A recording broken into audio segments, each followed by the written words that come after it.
ఓం శ్రీ మహాగణాధిపతి నమః. ఆత్మీయులందరికీ స్వాగతం, శుభాభివందనాలు. శ్రీ కాళపల్లి నరసింహమూర్తి గారి ఆకాంక్ష నెరవేర్చే సంకల్పంతో భాగవత సప్తాహం ప్రారంభించాలి. ఇది భాగవత కథా శ్రవణంగా భావిస్తూ దీనికి 8 రోజుల పాటు మనం గురువారం కూడా మళ్ళీ గురువారం వరకు ఈ కార్యక్రమాలు రోజుకి ప్రతిరోజు కూడా నూజివీడులోని ప్రముఖ ఆధ్యాత్మిక వక్తలు వారందరూ కూడా ప్రతిరోజు కూడా ఇక్కడ భాగవత కథాశ్రవణం కార్యక్రమాన్ని నిర్వహిస్తారు. నేడు ప్రధానంగా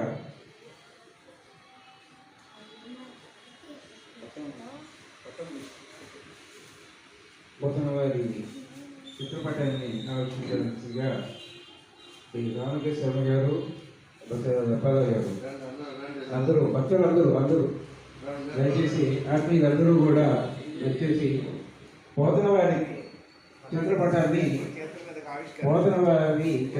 ఆవిష్కరించవలసిందిగా శ్రీ దప్పారావు గారిని, శ్రీ రామకృష్ణ గారిని, శ్రీ కోట వెంకట శివశాస్త్రి గారిని, శ్రీ రామకృష్ణ శర్మ గారిని, గొల్లపూడి కృష్ణ గారిని ఆహ్వానిస్తున్నాం. ఈ చక్కటి సందర్భంగా నేడు ప్రధానంగా పోతన మహర్షుల వారి భాగవత పద్యాన్ని ఆధారం చేసుకుని ఆ కృష్ణ మహాత్ముడిని జననం ఈ కార్యక్రమాలను మనం చూడడం నేడు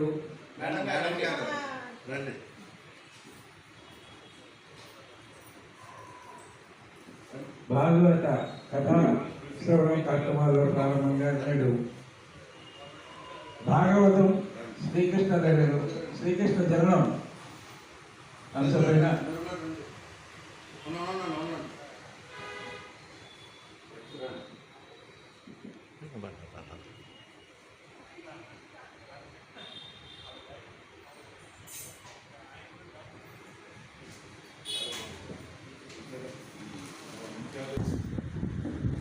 ఆత్మీయులందరికీ స్వాగతం. ఒకసారి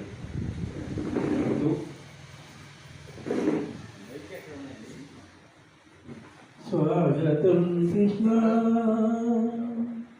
స్వాగతం కృష్ణ, శరణాగతం కృష్ణ, స్వాగతం కృష్ణ, శరణాగతం కృష్ణ.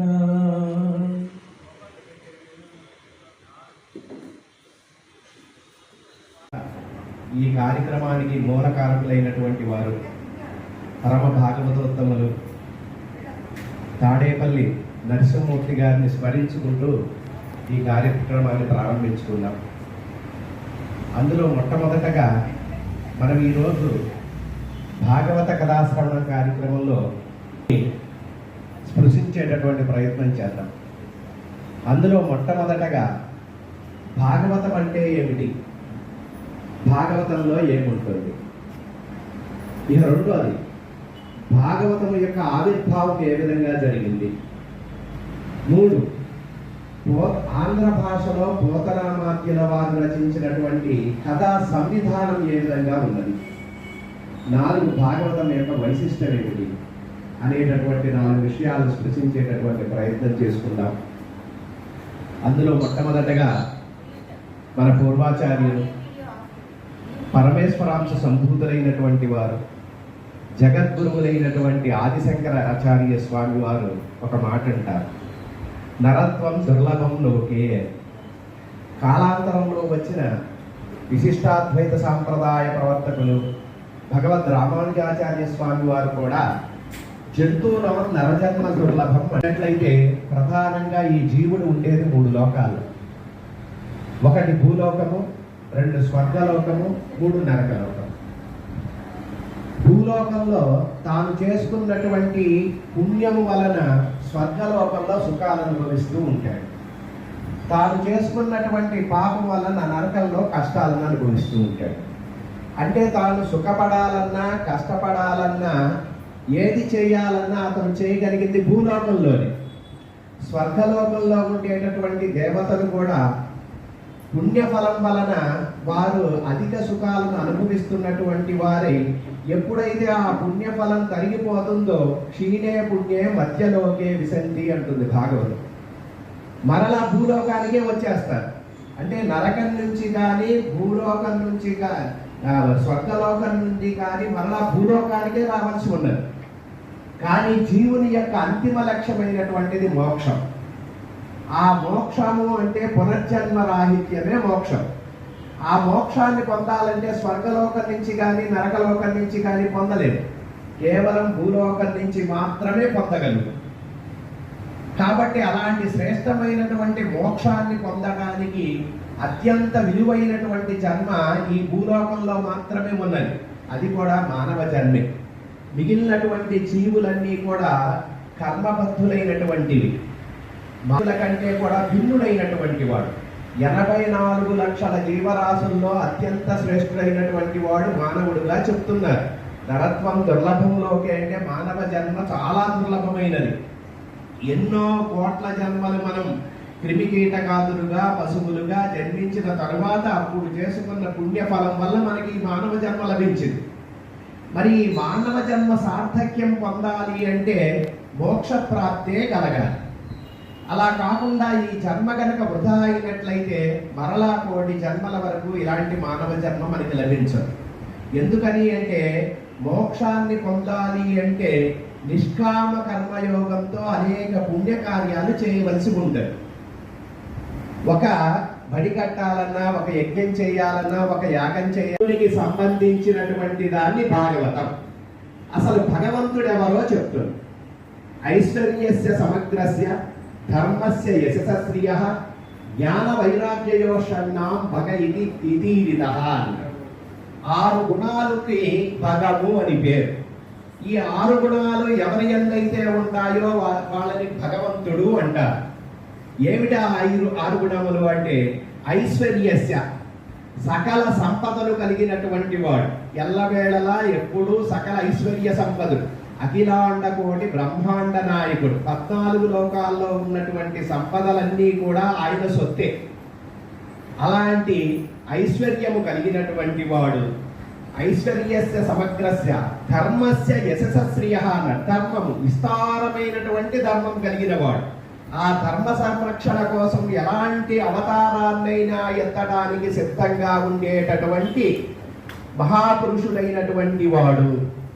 ధర్మ విస్తారం కలిగినటువంటి వాడు. గొప్ప యశస్సు కలిగినటువంటి వాడు. ఇంత అని లేదు, ఈయన యొక్క యశస్సు ఇంత ఉంటుంది అని చెప్పడం ఎవరి వల్ల కాదు. అలాంటి యశస్సు కలిగినటువంటి వాడు. సంపదలు కలిగినటువంటి వాడు. ఆకర్ణ్యమైనటువంటి కళ్యాణ గుణము అనేటటువంటి సంపదలు కలిగిన వాడు. అనేక గుణములతో కూడినటువంటి వాడు. జ్ఞానము వైరాగ్యము కలిగినటువంటి వాడినే భగవంతుడు అంటారు. అది భాగవతం మనకి చెప్పినది. మరి అలాంటి భగవంతుని యొక్క గురించి ఈ గుణాలన్నిటినీ సమగ్రంగా వివరించినటువంటిదే భాగవతం. అయితే భగవంతుని యొక్క గుణములేనా ఇందులో చెప్పింది అంటే కాదు. భగవంతుని యొక్క లీలలు, భగవంతుని యొక్క అవతారముల గురించి ఇందులో స్పష్టంగా చెప్పబడుతుంది. అవతారము అంటే ఏమిటి అంటే మొట్టమొదట సృష్టి ఆది యందు శ్రీమన్నారాయణ మహాభాగవతం ఏదైతే ఉన్నదో అది ఒక పెద్ద పనస పండు లాంటిది. ఆ పనస పండుని చక్కగా కోసి అందులో ఉన్న జిగురులో ఎక్కడో లోపలి భాగంలో ఉండేటటువంటి ఒక అమృతఫలమైనటువంటి ఆ తొనని తీసుకు తినటం అనేది సాధారణమైనటువంటి మానవులకు యోగ్యమైనది కాదు. వేదాంతములతో కూడినటువంటిది. బ్రహ్మతత్వము తెలిసినటువంటి వాడు, పురాణ ఇతిహాసములు తెలిసినటువంటి వాడు మాత్రమే దానిలో. అందుకనే విద్యావతాం భాగవతే పరీక్ష అంటారు. సాహిత్య న్యాయ మీమాంస పురాణ ఇతిహాసాలు చదివినటువంటి మహాపండితులందరికీ కూడా వ్యాస శ్రీమద్ భాగవతం ఏదైతే ఉన్నదో అది ఒక పెద్ద పనసు పండులాగా ఉన్నటువంటిది. సాధారణమైనటువంటి వారికి అందేటట్టుగా లేదు. కానీ ఇదంతా మన అదృష్టమేమో. ఇది కేవలం తెలుగువారి యొక్క అదృష్టమే. మిగిలినటువంటి వాళ్ళలో వ్యాస భారతమే చదవాలి, వాళ్ళకి ఆ అదృష్టం లేదు. కానీ తెలుగు వారి యొక్క అదృష్టం పోతనామాత్యుడు ఆంధ్రదేశంలో పుట్టడమే. అలాంటి శ్రేష్ఠుడైనటువంటి సహజ పండితుడైనటువంటి పోతనామాత్యుడు అలాంటి పనస పండు లాంటి శ్రీమద్ భాగవతాన్ని ద్రాక్ష పండులాగా చేసి మన అరిచేతిలో పెట్టాడు. అలా గుట్టుక్కని మింగడమే. అలాంటి శ్రేష్టమైనటువంటి భాగవతము అలా రావడానికి గల కారణం ఏమిటి అంటే ఆయన యొక్క కావ్య గ్రంథ ప్రారంభమే కారణం అంటారు మన పూర్వాచార్య. ఆయన కావ్య ప్రారంభాన్ని చేసేటప్పుడు చెప్తాడు, ఏ గ్రంథాన్నైనా ప్రారంభించాలంటే అలంకారికులైనటువంటి వాళ్ళు కొన్ని నియమాన్ని చెప్పారు. గ్రంథ ప్రారంభం చేసేటప్పుడు మంగళాదీని మంగళమధ్యాని మంగళాంతాని శాస్త్రాన్ని పదంతే అంటే ఆదిలో మంగళ శ్లోకం ఉండాలి.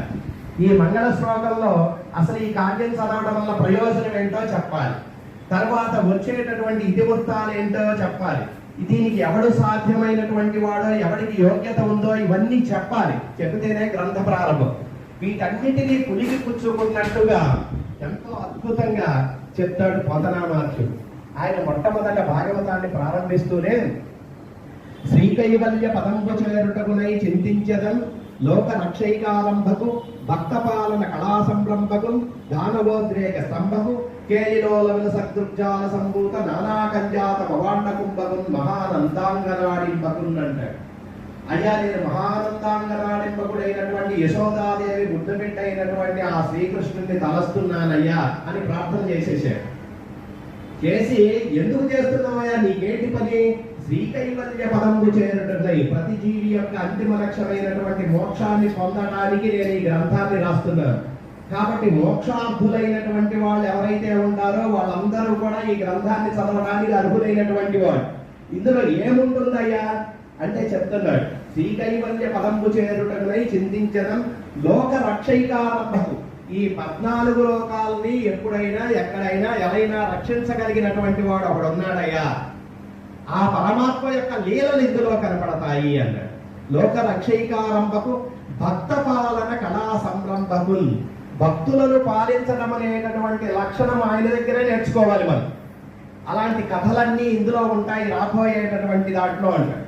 అందులో 6 ప్రధానమైనటువంటి గుణాలు మోక్షానికి మార్గములైనటువంటి వాత్సల్యాద్ అభయ ప్రదాన సమయాత్ ఆత్మార్తి నిర్వాపణాత్ ఔదార్యాద్ అగశోషణాత్ అగణిత శ్రేయ పద ప్రాపణాత్ సేవ్య శ్రీపతి రేఖయేవ జగతాం నేతే భవన్ సాక్షిణః ప్రహ్లాదస్య విభీషణస్య కరిరాట్ పాంచాల్య హల్యాద్రువాహన్.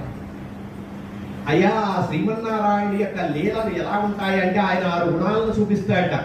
ఈ 6 గుణాలను మించినటువంటి వాడు ఎవడు ఉన్నాడు ఇంకా. ఏమేంటి గుణాలు ఎక్కడ ఎలా చూపిస్తాడు అంటే వాత్సల్యం చూపించాలంటే ఆయనకి మించినటువంటి వాడు లేడే. అది ఎలా తెలుస్తుంది? ప్రహ్లాద చరిత్రలో తెలుస్తుంది. 5 ఏళ్ల బాలకుడైనటువంటి వాడు ఎవరి చేత సంరక్షించబడాలో ఆ తండ్రి చేతే అనేక విధాలుగా బాధపడుతూ ఉంటే ఆయన్ని సంరక్షించడం వాత్సల్యం. తల్లి ఏ విధంగా పిల్లాన్ని సంరక్షిస్తుంటుందో ఆ విధంగా ఆయన పరిగెత్తుకుంటూ వచ్చి సిద్ధంగా ఉన్నాడు. ఎరా నీ హరి అంటావు, అక్కడ అంటావు, ఇక్కడ అంటావు, ఎవడరా వాడు, ఎక్కడున్నాడు, వాడు నా తమ్ముడు చంపాడు, వాడిని నేను అడుగుతానా, అసలు వాడు ఎక్కడున్నాడంటే తెలిసో తెలియనటువంటి వయస్సులో ఆయన ఒక మాట అనేశాడు ప్రహ్లాదు. ఇందుగలడు అందులేడని సందేహము వలదు చక్రి సర్వోపగతుండు ఎందెందు చూచినా అందంతే కలడు దానవాగ్రణి వింటే అన్నాడు. అసలు ఇంక తెలుసో తెలీదో అన్నాడు. అంటే ఇప్పుడు ఏం చేయాలి? ఆ శ్రీమన్నారాయణుడు వచ్చి వీడు ఎక్కడ అంటాడా అని అన్ని చోట్ల కూర్చోవాలి. స్తంభంలో ఉంటాడా, భూమిలో ఉంటాడా, చెట్లో ఉంటాడా, ఆకులో ఉంటాడా అని ఆ పిల్లాన్ని సంరక్షించాలి, అతను నాటని యొక్క పరిరక్షించాలనేటటువంటి 5 ఏళ్ల బాలకుడి కోసం సాక్షాత్తు వైకుంఠాన్ని దిగొచ్చి ప్రతి స్తంభంలోనూ కూర్చున్నటువంటి కథ ముందు మనకు వస్తుంది స్వామి అని పోతనామాత్యుల వారు చెప్తున్నారు. వాత్సల్య అభయ ప్రదాన సమయాత్ అభయం ఇవ్వాలంటే ఈయనే ఇవ్వాలి. ఎలా ఊరికినే మన దగ్గర ఉన్నదేదో ఇవ్వటం కాదు అభయం అంటే. అభయం ఎలా ఇవ్వాలో రామావతారంలో చూపిస్తాడు. రాముని యొక్క పరమ శత్రువైనటువంటి వాడు, తన భార్య అయినటువంటి సీతాదేవిని అపహరించినటువంటి వాడు రావణుడు. ఆయన యొక్క సోదరుడు విభీషణుడు. యుద్ధానికి మధ్యలో ఆయన వచ్చి నేను నిన్ను శరణు వేడుతున్నాను అన్నాడు. ఇక్కడున్న రహస్యాలు తెలుసుకోవడానికి వచ్చాడా ఏంటి అనేటటువంటి విషయం తెలియదు. మిగిలినటువంటి వాళ్ళందరూ వీడికి ఏం శరణివ్వద్దయ్యా అన్నారు. సుగ్రీవారు ఆంజనేయుడు ఇవ్వచ్చండి అన్నారు. అప్పుడు మీరెవరు ఏమన్నా కూడా నాకు నియమం ఉందయ్యా, అది నా భార్య చెప్పినా నేను విన్నను. సకృదేవ ప్రపన్నాయ తవాస్మీతి యాచతే అభయం సర్వభూతేభ్యో దదామ్యేతత్వ్రతం మమ. నేను ఒక వ్రతాన్ని పెట్టుకున్నానయ్యా, చిన్నప్పటి నుంచి నాకుంది. ఎవరైనా ఒక్కసారి వచ్చి నేను నీ వాడిని అంటే నేను తప్పకుండా వాడికి శరణిస్తా. ఇప్పుడు రావణాసురుడే వచ్చి నన్ను శరణ వేడితే ఇవ్వడానికి నేను సిద్ధంగా ఉన్నానయ్యా, అది నా సిద్ధాంతం. అది అభయప్రదాన సమయాత్, అలా వచ్చేటటువంటి రామచరిత్ర ఇందులో కనపడుతుందయ్యా అన్నాడు. అభయప్రదాన సమయాత్ ఆర్తాస్తి నిర్వాపణ. ఇది అత్యంత శ్రేష్టమైనటువంటి మోక్ష ప్రాప్తానికి మనం చదవవలసినటువంటి గొప్ప కథ గజేంద్ర మోక్షం. ఈ గజేంద్ర మోక్షంలో బాగా మదించినటువంటి ఏనుగు 10,000 సంవత్సరాల పాటు తన ఇష్టం వచ్చినటువంటి తన స్థానం కానటువంటి భూమి మీద బతకమని చెప్తే సరస్సులో చేరి ఎక్కడో పడుకున్నటువంటి అడుగునున్నటువంటి ఆ ముసలిని లేపి కాలు దానికి అందించి నా బలాన్ని నువ్వేమాపగలవు అని 10,000 సంవత్సరాల ముందుకి వెనక్కి లాగింది. అప్పటిదాకా దాని గర్వం అడగల. ఆ తర్వాత 10,000 సంవత్సరాల తర్వాత దానికి జ్ఞానోదయం అయింది. చేసి ఇది నా వల్ల కాదేహా, నన్ను రక్షించాలి. పోనీ ఎవడు రక్షించాలి? ఎవడో కొద్దిగా బలవంతుడైనటువంటి వాడు చుట్టుపక్కల ఎవడో ఒకడు ఉంటాడు, వాడిని పిలవల. మహా అహంకారంతో పిలుస్తారు. ఎవ్వని చేదిరించు జగడెవ్వని లోపల నుండి లీనమై ఎవని యందుడిందు పరమేశ్వరుడు ఎవ్వడు, మూల కారణం ఎవ్వడు, అనాది మధ్య లయుండెవ్వడు, సర్వము తాను అయిన వాడెవ్వడు, వాని ఆత్మకముని ఈశ్వరుడే శరణము వేడేదని. నన్ను వాడు వీడు వచ్చి రక్షించడానికి వీల్లేదా?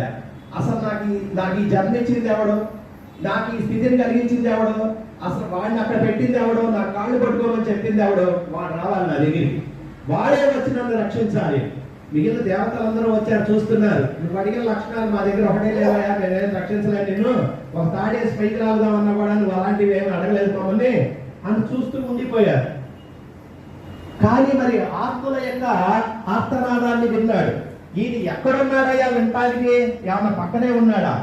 అలవైకుంఠపురంబులో నగరిలో నామూల సౌడంబుదాపల మందార వనాంతరామృత సాంప్రద ప్రాంతేందు కాంతోపలోప్పల రమాపర్యంక వినోదియగు ఆపన్న ప్రసన్నుండు విహ్వల నాగేంద్రము పాహి పాహి అని ఉయ్యాలించి సంరంభి అని. ఆయన ఇక్కడో అక్కడో లేడు, ఎక్కడో వైకుంఠంలో ఒక మూల ఒక అంతఃపురంలో ఉన్నాడు. అక్కడ కూడా ఏం పనిలో ఉన్నాడు ఆయన? కామక్రీడా కేళీ విలాపంలో తన భార్య అయిన లక్ష్మీదేవితో శృంగార కళా విలాపంలో ఉన్నాడు. వాస్తవానికి ఈ లోకంలో ఎవడైనా మన్మధుడిని జయించగలడండి? అలాంటి జయించిన వాడు ఎవడైనా ఒక్కడున్నాడంటే పరమశివుడు ఒక్కడే. ఆయన ఒక్కడే జయించగలడు మన్మధుడు. కానీ కామక్రీడలో ఉన్నటువంటి శ్రీమన్నారాయణుడు పాహి పాహి పాహి అని వినపడుతోంది, ఆయన చెవులో వినపడుతోంది.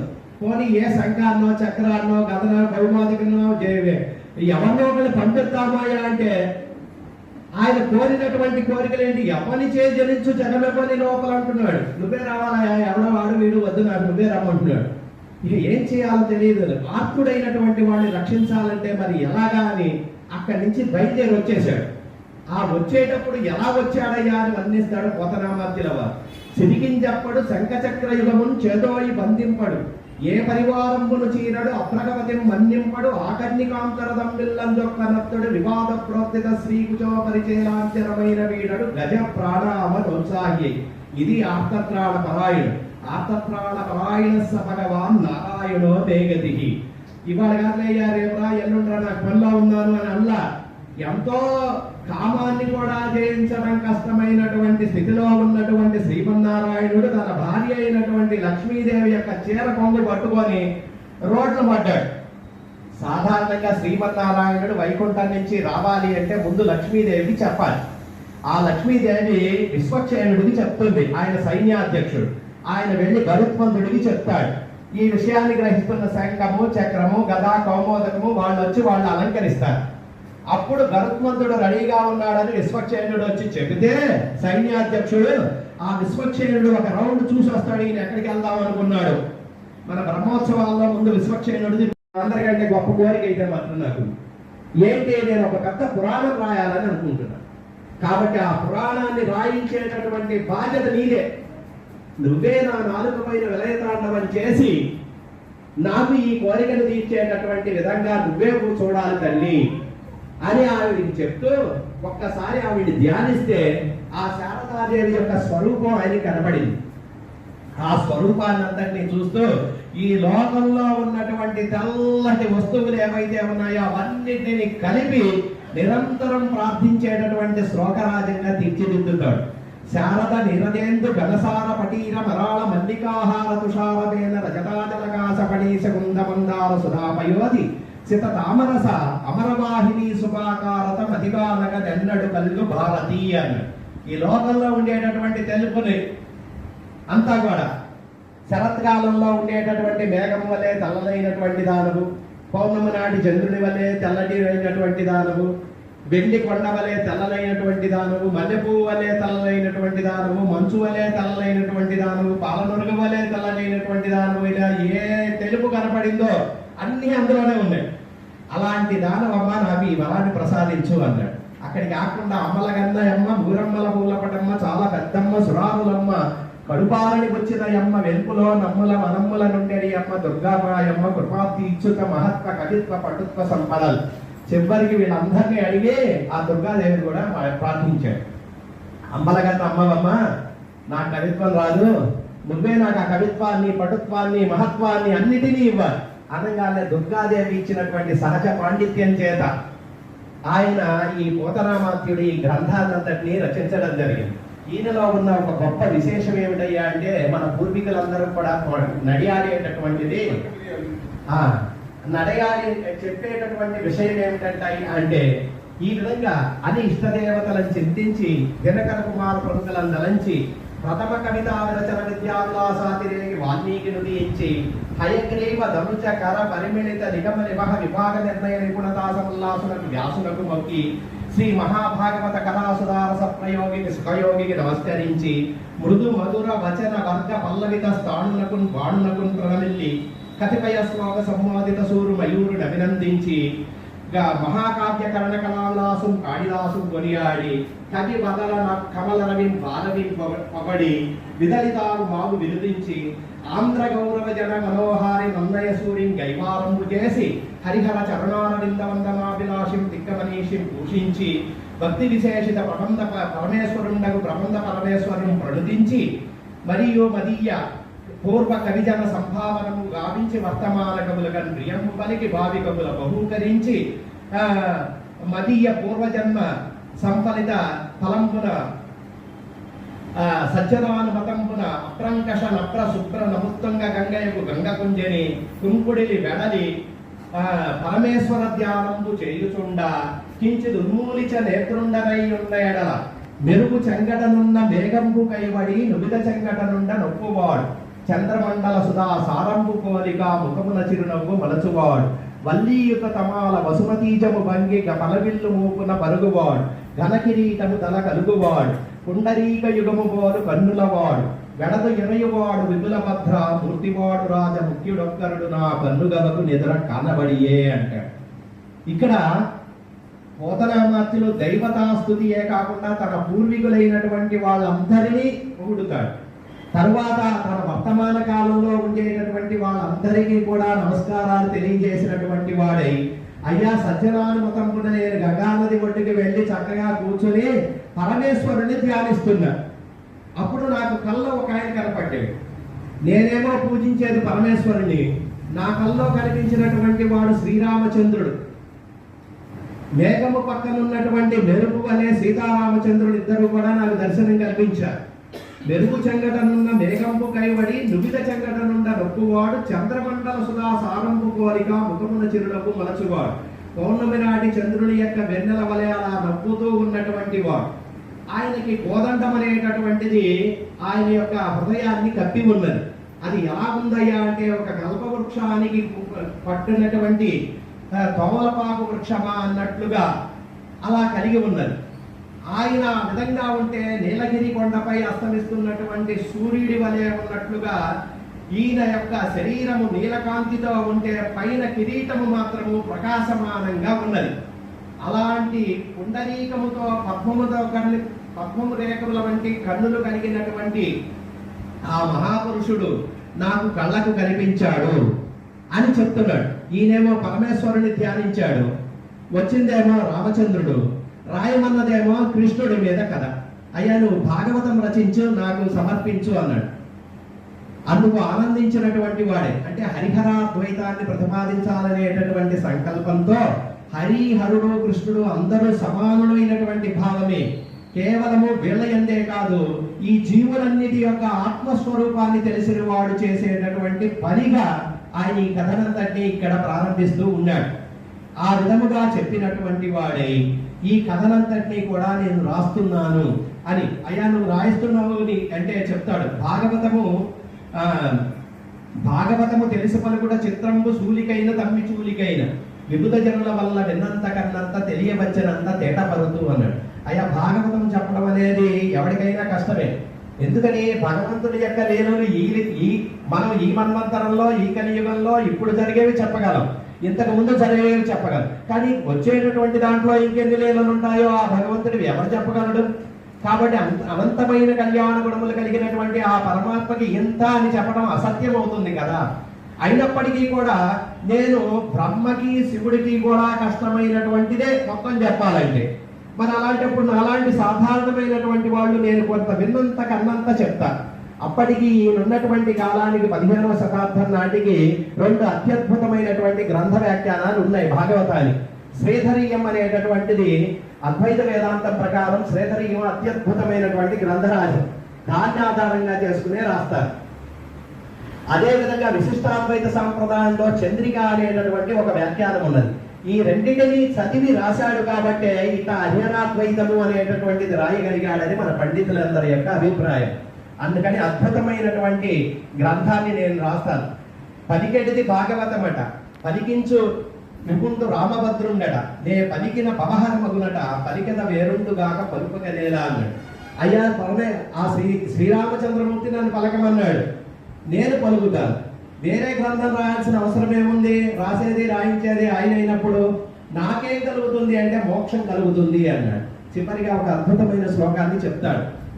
మిగిలినటువంటి కవులందరికీ చెప్తూ, వనరన్నయ్య తిక్కనాది కవులి ఉర్వీన్ పురాణావళులు తెలుగుంజేయచు మత్పురాకృత శుభాధిక్యంబు తానింటిలో తెలుగుంజేయురు ముందు భాగవతము దానిని తెలింగించి మజ్జననంబును సఫలంబు చేసద పునర్జన్మంబు లేకుండగన్ అన్నాడు.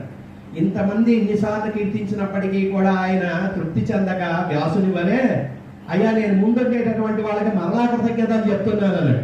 ఎందుకని అంటే వాస్తవానికి నన్నయ్య, తిక్కన, ఎర్రన వీళ్ళందరూ కూడా ఎవరయ్యా అంటే పరమేశ్వరాంశ సంభూతులైనటువంటి వారు, విష్ణు స్వరూపులైనటువంటి వాళ్ళు, బ్రహ్మ యొక్క సృష్టి వీళ్ళు. వాళ్ళలో ఎవరైనా ఈ భాగవతాన్ని ముట్టుకొని చేసినట్లయితే ఇక నేను చేసే అవసరం లేదు, చేసినా నాది ఎవడు చదవడు, వాళ్ళకంటే గొప్పగా నేను చేయలేను కదా. కాబట్టి వాళ్ళు నా కోసమే అన్నట్లుగా దీన్ని నాకు వదిలిపెట్టారు. కాబట్టి ఇది నేను ఎన్నో జన్మల క్రితం చేసుకున్నటువంటి పుణ్యఫలం. ఎందుకని అంటే మోక్ష ప్రాప్తికి నాకున్నటువంటిది, ఈ జన్మలో మోక్షాన్ని పొందాలంటే నాకున్న మార్గం ఇది ఒకటే. ఈ మార్గాన్ని వాళ్ళు తీసేసినట్లయితే నేను ఏమైపోయేవాడినో కదా. అందుకని వాళ్ళందరికీ కూడా మొక్కుతూ ఈ భాగవత గ్రంథాన్ని రచిస్తున్నాను అని చెప్పి వ్యాసుడు 12 స్కంధాలతో 18,000 పద్యగద్యాలతో రచించినటువంటి భాగవతాన్ని పోతనామాత్యుల వారు 12 స్కంధాలతో 30,000 పద్యగద్యాలతో అత్యద్భుతమైనటువంటి గ్రంథరాజ్యముగా సాధారణమైనటువంటి వాడికి కూడా అర్థమయ్యే రీతిలో భక్తి ప్రధానంగా రాశారు. చివరిగా భాగవతం యొక్క వైశిష్ట్యాన్ని చెప్తూ ముగిస్తాను ఈ కార్యక్రమాన్ని. అయ్యా మనకి మోక్షాన్ని పొందడానికి వేదాలు ఉన్నాయి, ఇతిహాసాలు ఉన్నాయి, పురాణాలు ఉన్నాయి, ఇన్ని ఉన్నాయి కదా, మళ్ళీ భాగవతం ఎందుకు అంటే మోక్ష కార్యానికి మోక్ష గ్రంథాలని 3 గ్రంథాలు చెప్తాం. దీనికి సంబంధించినటువంటి దాన్ని భాగవతం. అసలు భగవంతుడు ఎవరో చెప్తుంది. ఐశ్వర్యస్య సమగ్రస్య ధర్మస్య యశస్శ్రియ జ్ఞాన వైరాగ్యయోషన్నాం భగ ఇది ఇతీరితః. 6 గుణాలకి భగము అని పేరు. ఈ 6 గుణాలు ఎవరి యందైతే ఉంటాయో వాళ్ళని భగవంతుడు అంటారు. ఏమిటా 6 గుణములు అంటే ఐశ్వర్యస్య సకల సంపదలు కలిగినటువంటి వాడు, ఎల్లవేళలా ఎప్పుడూ సకల ఐశ్వర్య సంపదలు, అఖిలాండ కోటి బ్రహ్మాండ నాయకుడు, 14 లోకాల్లో ఉన్నటువంటి సంపదలన్నీ కూడా ఆయన సొత్తే. అలాంటి ఐశ్వర్యము కలిగినటువంటి వాడు. ఐశ్వర్యస్య సమగ్రస్య ధర్మస్య యశస్శ్రియ అన్న ధర్మము విస్తారమైనటువంటి ధర్మం కలిగిన వాడు. ఆ ధర్మ సంరక్షణ కోసం ఎలాంటి అవతారాన్నైనా ఎత్తడానికి సిద్ధంగా ఉండేటటువంటి మహాపురుషుడైనటువంటి వాడు, ధర్మ విస్తారం కలిగినటువంటి వాడు, గొప్ప యశస్సు కలిగినటువంటి వాడు. ఇంత అది లేదు, ఈయన యొక్క యశస్సు ఇంత ఉంటుంది అని చెప్పడం ఎవరి వల్ల కాదు. అలాంటి యశస్సు కలిగినటువంటి వాడు, సంపదలు కలిగినటువంటి వాడు, ఆకర్ణ్యమైనటువంటి కళ్యాణ గుణము అనేటటువంటి సంపదలు కలిగిన వాడు, అనేక గుణములతో కూడినటువంటి వాడు, జ్ఞానము వైరాగ్యము కలిగినటువంటి వాడినే భగవంతుడు అంటారు. అది భాగవతం మనకి చెప్పినది. మరి అలాంటి భగవంతుని యొక్క గురించి ఈ గుణాలన్నిటినీ సమగ్రంగా వివరించినటువంటిదే భాగవతం. అయితే భగవంతుని యొక్క గుణములేనా ఇందులో చెప్పింది అంటే కాదు. భగవంతుని యొక్క లీలలు, భగవంతుని యొక్క అవతారముల గురించి ఇందులో స్పష్టంగా చెప్పబడుతుంది. అవతారము అంటే ఏమిటి అంటే, మొట్టమొదట సృష్టి ఆది యందు శ్రీమన్న సరిగ్గా శ్రీకృష్ణుడు వర్ణించలేదని నారదుడు చెప్పిన విషయంతోనే ఈ భాగవతోత్పత్తి. అందుకని శ్రీకృష్ణ అవతార ఘట్టము, శ్రీకృష్ణ బాల్యలీలా ఘట్టములు, అదేవిధంగా రుక్మిణీ కళ్యాణము, అదేవిధంగా కంసవధ, కాళికా మర్దనము, గోపికా గీతములు, భ్రమర గీతములు అని 17 కథలున్నాయి. మోక్షార్థులైనటువంటి వాళ్ళు ప్రత్యేకంగా చదవవలసినటువంటివి ముందు ఈ 17. ఈ 17 కనుక చదివినట్లయితే అందులోంచి బయటికి రాదు. ప్రపంచంలో ఏం చదవాలి అనేది ఏమీ లేదు, అదొక్కటే భాగవతం అనేటటువంటి. అలాంటి కథలతో భక్తిభావంతో నిండి ఉండేటటువంటిది భాగవతం. అలాంటి శ్రేష్టమైనటువంటి భాగవతము ఎలా ఆవిర్భవించింది అంటే, ద్వాపరయుగం చివరి భాగంలో వ్యాసమునీంద్రుల వారు జన్మించారు. వ్యాసుడు ఎవరు అంటే, మనం నిత్యం స్తుతిస్తూ ఉంటాం. ఆయన యొక్క స్తుతి చేయకుండా మనం ఆధ్యాత్మిక చింతనలే కుదరదు. అలాంటి వాడు వ్యాసుడు. వ్యాసం వశిష్ఠనప్తారం శక్తే పోత్రమకల్మషం పరాశరాత్మజం వందే సుఖతాతం తపోనిధిం అంటాం. వ్యాసుడు ఎవరయ్యా అంటే, మొట్టమొదట బ్రహ్మదేవుడు ఒక 9 మంది నవబ్రహ్మలను సృష్టిస్తే అందులో చివరి వాడుగా ఉన్నవాడు వశిష్ఠుడు.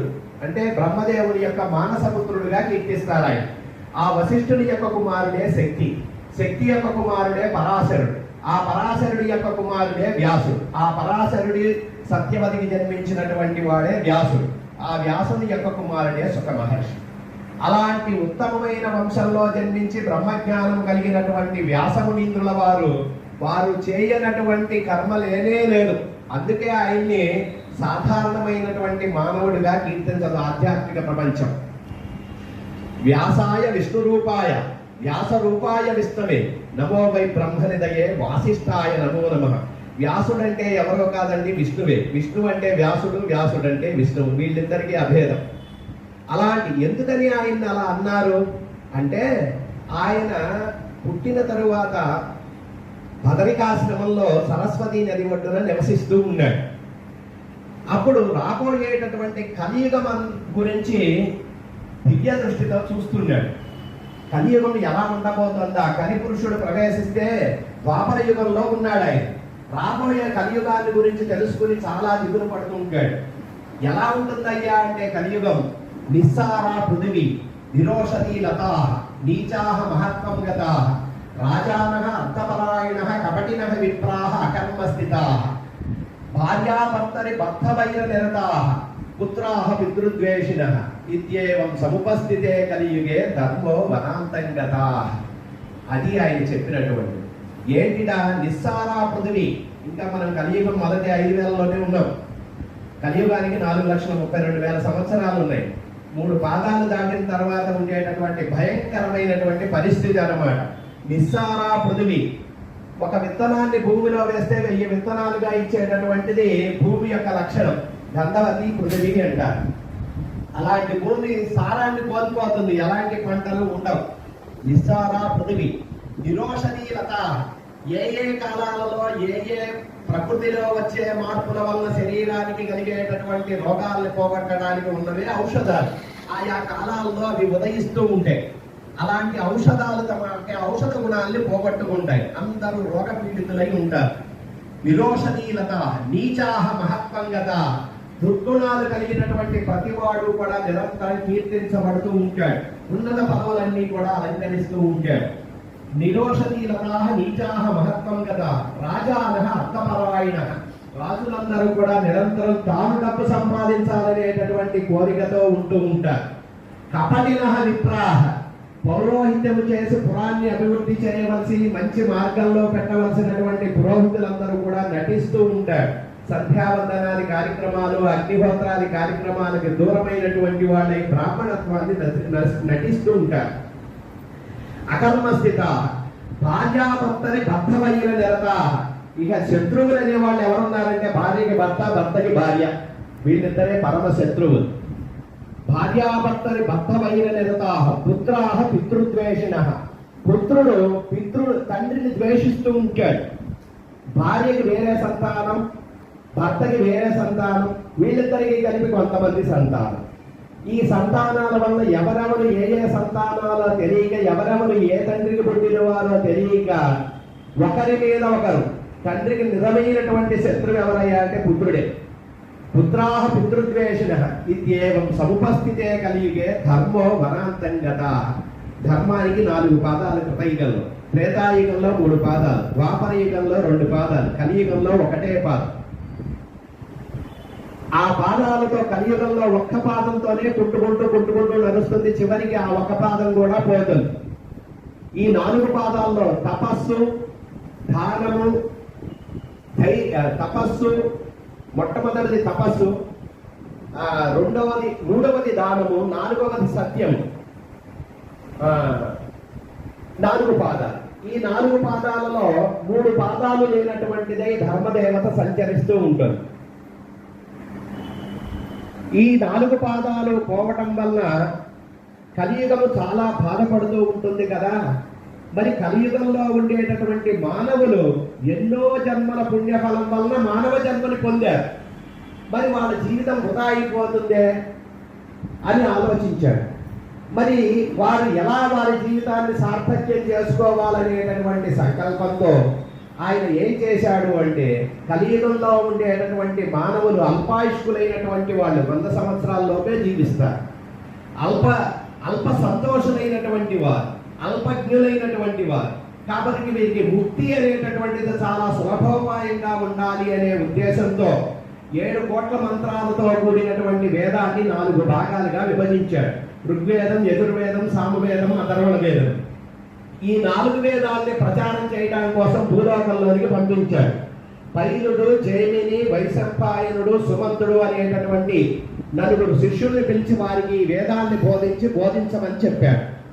కానీ ప్రపంచంలో ఈ వేదాలన్నీ చదివేటటువంటి వాళ్ళు, చదవగలిగే శక్తి కలిగినటువంటి వాళ్ళు, వేదము స్వరప్రధానమైనటువంటిది, దాన్ని అందరూ ఉచ్చరించలేకపోతున్నారు.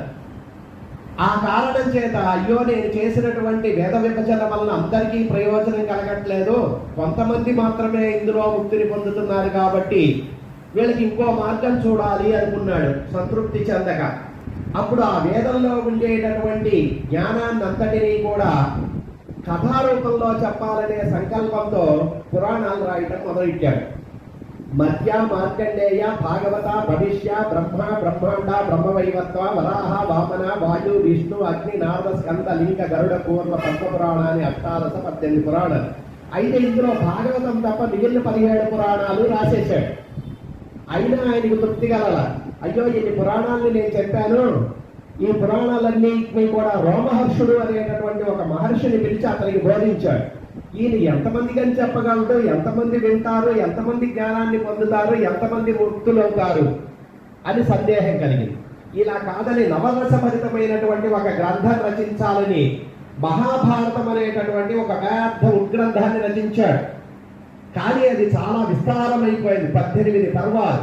ఆది, సభ, అరణ్య, విరాట, ఉద్యోగ, భీష్మ, ద్రోణ, కర్ణ, శల్య, సౌత్తిక, శ్రీ, శాంతి, అనుశాసనిక, అశ్వమేధ, ఆశ్రమవాస, మౌసల, మహాప్రస్థానిక, స్వర్గారోహణ పర్వాడి, అష్టాదశారి 18 పర్వాలతో విస్తారంగా 1,25,000 శ్లోకాలతో రాశాడు.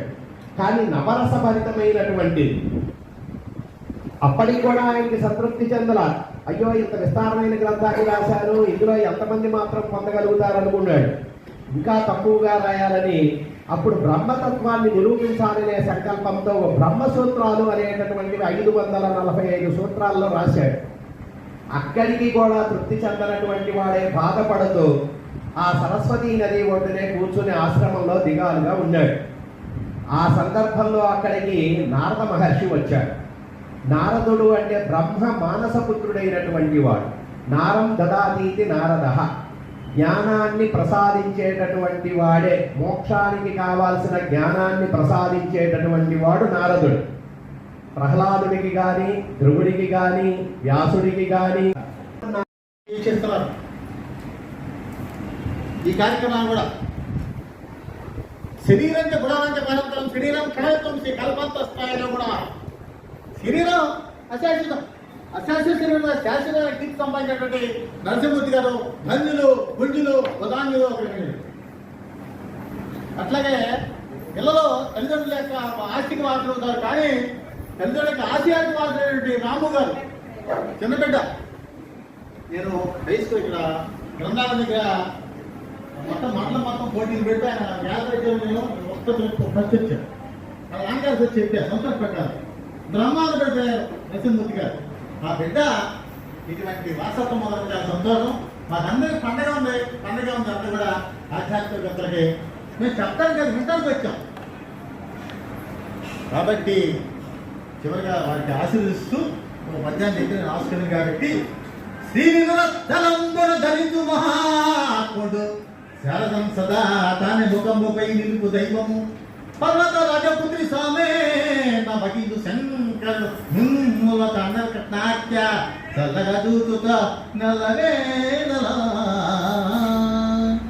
అని చెప్తూ మరి వారి యొక్క బిడ్డకి మరి అట్లాగే వారికి త్వరలో నరసింహమూర్తి గారు ఉపయోగించాలని అనుకుంటున్నాను. అట్లాగే ఇటువంటి బిడ్డ మనకి ఉండడం చాలా సంతోషం. ఆ బిడ్డ నరసింహమూర్తి గారి బిడ్డ గారు, మా అందరి బిడ్డ, దొడ్డ బిడ్డ. అటువంటి బిడ్డలు ఉండడం చాలా అదృష్టం అని చెప్పొచ్చు. వారు నిజంగా ఇప్పుడు పొగటం చాలా మంచిది కాదు. అందుకని ఆశీర్దిస్తూ మీ అందరి యొక్క వాణిని నా వాణిని పిలుస్తూ స్వస్తి. రాధాపతి మంగళం, శ్రీ రాధాపతి మంగళం, రాధాపతి మంగళం, శ్రీ రాధాపతి మంగళం. ధీర గంభీర సింగార జయకోరా, ధీర గంభీర సింగార జయకోరా, రాధాపతి మంగళం, శ్రీ రాధాపతి మంగళం. వేద గరుడవు నీవే కదా, నాదముతో నన్ను బ్రోవరవా. వేద గరుడవు నీవే కదా, నాదముతో నన్ను బ్రోవరవా. రాధాపతి మంగళం, శ్రీ రాధాపతి మంగళం. మందారధర నీదు సౌందర్యము సాధ్యమా. మందారధర నీదు సౌందర్యము సాధ్యమా. రాధాపతి మంగళం, శ్రీ రాధాపతి మంగళం. ధీర గంభీర సింగార రాధాపతి మంగళం, శ్రీ రాధాపతి మంగళం. ఓం నమో భగవతే వాసుదేవాయ. ఓం నమో భగవతే వాసుదేవాయ.